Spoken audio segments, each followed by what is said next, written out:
Welcome back to Pride Reviews. Even in 2024, it's still not entirely common for LGBTQ+ characters to have their own stories, backgrounds, story arcs, and love interests. After so many decades of queer individuals being depicted as sassy best friends, employees, or outright background characters, we're finally starting to see projects that actually explore the LGBTQ+ people on television and film. Still pretty shocking sometimes for a movie or show to even feature a certain scene involving queer characters, no matter how vanilla the scene turns out to be.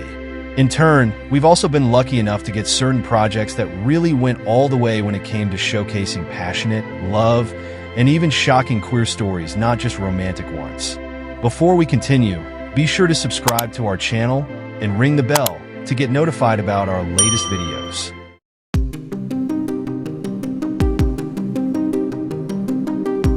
Back in 2005, it was quite shocking to see two Hollywood heartthrobs like Jake Gyllenhaal and Heath Ledger going all the way when it came to the intimacy between their respective characters, Jack and Ennis.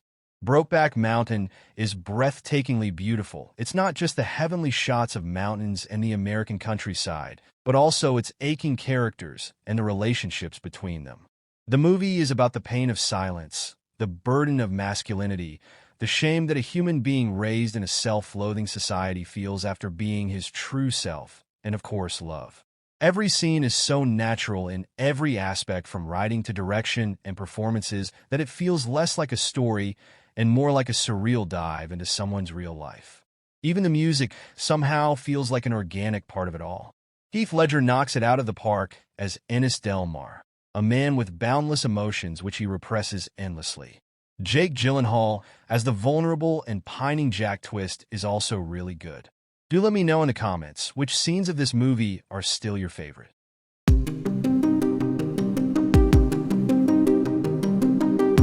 Fellow Travelers was initially marketed as a love story between two queer men going through the very homophobic period of McCarthyism. But besides all the political intrigue, this Showtime series really goes all in when it comes to the gay scenes between Hawkins, Matt Bomer, and Tim, Jonathan Bailey. From the toe scenes to dominant, submissive dynamics to several feelings explored, the gay scenes on this show were no joke. The story of queer sacrifices, love, pain, joy, and fight for their rights, their love and health and comfort of loved ones. The series conveyed message and has given great impact. The actors have poured their soul, mind, and everything. Kudos to their hard work.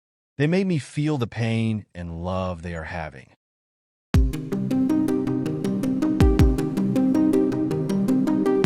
Patrick Manu Rios was a whole lot mess ever since the character's introduction to Elite.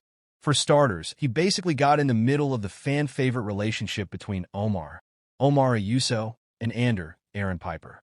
In subsequent seasons, he got severely matized by Yvonne, Andre Lamaglia, even though Yvonne was still interested in other people. As revenge, Patrick ended up hooking up with Yvonne's very own biological father, Cruz, Carlotto Cotta. And we were pretty gagged, to say the least.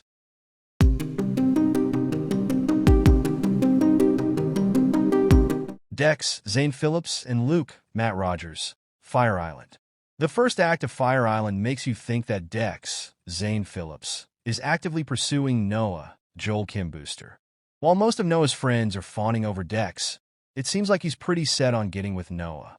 As the film progresses, however, Dex reveals himself to be quite an evil person and has a shocking love scene with Luke, Matt Rogers, that ends with a lot of drama for all the characters involved.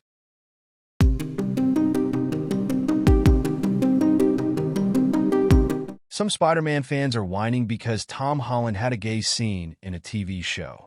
The Crowded Room is inspired by the story of Billy Milligan, the first person acquitted of a crime due to dissociative identity disorder. The series also stars Amanda Seyfried, Emmy Rossum, and Sasha Lane. Tom Holland plays the character who was arrested following a shooting at Rockefeller in 1979. Given the number of superheroes who have a fondness for beloved gay activities like donning latex and embracing alter egos, it's ironic, and more than a little horrifying, that so many Marvel and DC fans also happen to be homophobic. Suffice it to say, Not everyone was happy to see Marvel's resident-friendly neighborhood Spider-Man enjoying a gay club hookup. The homophobic backlash even led some Twitter users to criticize Holland's new role using the hashtag #NotMySpiderMan. But as plenty of other people pointed out, it's pretty hypocritical to freak out over Holland's fictional backshots, given that previous live-action Spidey actors Tobey Maguire and Andrew Garfield have played gay roles in the 2000 film Wonder Boys and the 2018 Broadway revival of Angels in America, respectively.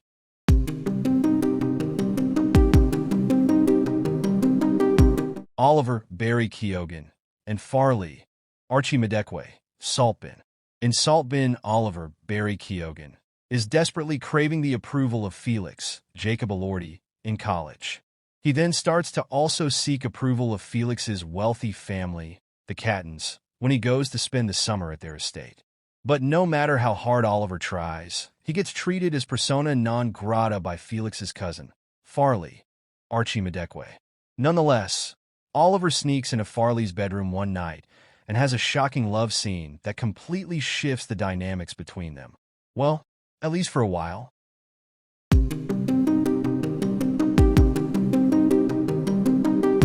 Every queer person remembers exactly where they were when they first saw the famous cluster scene on Sense8. To watch these 8 incredibly gorgeous people all getting intimate with each other while being connected through this mental cluster that bonded them together. This was a top-notch queer sci-fi moment for TV history. Let's just say that.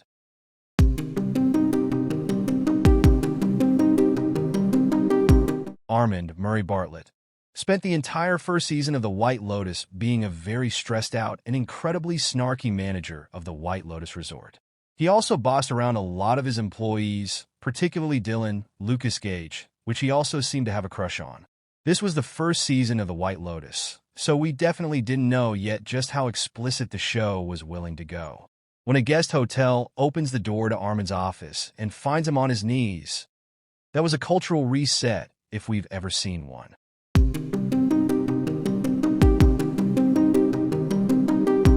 The general storyline of Monica is the titular character, played by Trace Lysette, a trans actress, reconnecting with her family, specifically her mother, who is ill and experiencing memory loss.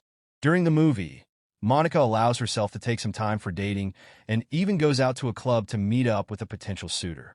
Unfortunately, that guy never shows up and she gets totally stood up. In the meantime, a trucker flirts with her all night at the bar. She shoots him down in the hopes that her actual date is still showing up, but upon realizing he'll be a no-show, Monica surprisingly caves in and has amazing love with that trucker. And it all goes down, you guessed it, inside his truck.